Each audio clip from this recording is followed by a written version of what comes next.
Paz y bien, mis hermanos. Bendiciones a todos en el nombre de nuestro Señor.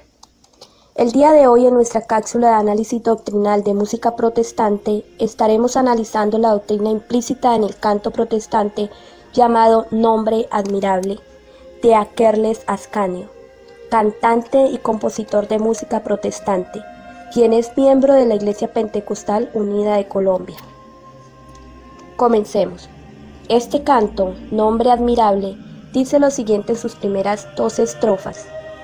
Años y siglos han pasado en que esta iglesia nació aquel día grande de Pentecostés, cuando los 120 fueron bautizados con el Espíritu Santo de Dios. Desde aquel día comenzó a andar esta iglesia, fortalecida con el gran poder de Dios, y todo el tiempo hemos sido perseguidos de los que han querido ver nuestra destrucción. En el coro encontramos lo siguiente. Si esta iglesia hoy marcha triunfante, no es por el nombre pentecostal, es porque a ella se le ha dado un nombre admirable, grande y sin igual. Es por el nombre de Jesús que esta iglesia nunca ha podido ni podrán derrotar. Jesús lo dijo, las puertas del infierno contra esta iglesia no prevalecerá. Podemos darnos cuenta, hermanos, que este autor menciona que la iglesia nacida en Pentecostés es la iglesia pentecostal, de la cual este hermano separado forma parte. Particularmente en la parte del coro dice que a esta iglesia se le ha dado el nombre pentecostal. Pero hermanos, en la Biblia Jesucristo jamás le dio nombre pentecostal a su iglesia. No existe una sola cita bíblica donde a la iglesia se le dé nombre. Y no es necesario dárselo porque Cristo fundó una sola iglesia sobre Pedro y los apóstoles. Según San Mateo capítulo 16 del versículo 13 al 20. Podemos ver que en las Escrituras, en la carta a los Efesios, nos dice algunas características que tiene esta iglesia fundada por el Señor. Leamos lo que nos dice San Pablo en la carta a los Efesios, capítulo 4, del 5 al 6. Un solo Señor, una sola fe, un solo bautismo, un solo Dios y Padre de todos, que está sobre todos, por todos y en todos. Y además, esta iglesia tiene otra característica. Se trata de una misión en la cual el mismo Jesucristo envía a esta iglesia fundada por él. En el Evangelio según San Mateo, capítulo 28, versículo 19. Id pues y haced discípulos a todas las gentes, bautizándolas en el nombre del Padre, y del Hijo, y del Espíritu Santo. Vemos en este texto que Jesús manda inicialmente a sus apóstoles a bautizar a todas las gentes, lo cual implica primero que la iglesia debe ser apostólica, y segundo, que el mandato de Jesús es el de bautizar a todas las naciones. Y la única iglesia que desde ese mismo momento y hasta el día de hoy ha bautizado en todas las naciones es la Iglesia Católica. No existe ninguna otra iglesia y mucho menos secta que cumpla con estas características. Cabe recalcar que iglesia es el nombre de la verdadera iglesia fundada por Cristo. Católica es una descripción de cómo es esa iglesia, ya que la palabra católica significa universal. Cuando pedimos a los hermanitos separados que nos den datos históricos de su iglesia en los primeros siglos, ninguna tiene información al respecto. Simplemente porque estas sectas no fueron fundadas sino mucho después de haberse consumado la Reforma Protestante por Martín Lutero.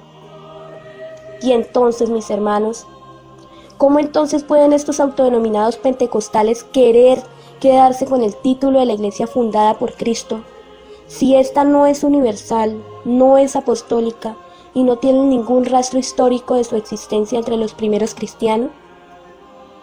¿Cómo pueden ellos no ver la realidad histórica para darse cuenta que es la Santa Iglesia Católica la única pentecostal? En el segundo párrafo del canto se incluye lo siguiente. A Jesucristo hoy le cantamos por ese triunfo grande que Él nos dio, por esa sangre que vertió en el Calvario, nuestros pecados y culpas lavó, y en su nombre somos bautizados, como lo dice la palabra de Dios, porque no hay otro nombre dado a los hombres en que podamos tener salvación. podemos darnos cuenta, hermanos, de que habla sobre el bautismo en el nombre de Jesucristo. El motivo por el cual algunos hermanos separados se bautizan solamente en el nombre de Jesucristo es porque no creen en la Santísima Trinidad.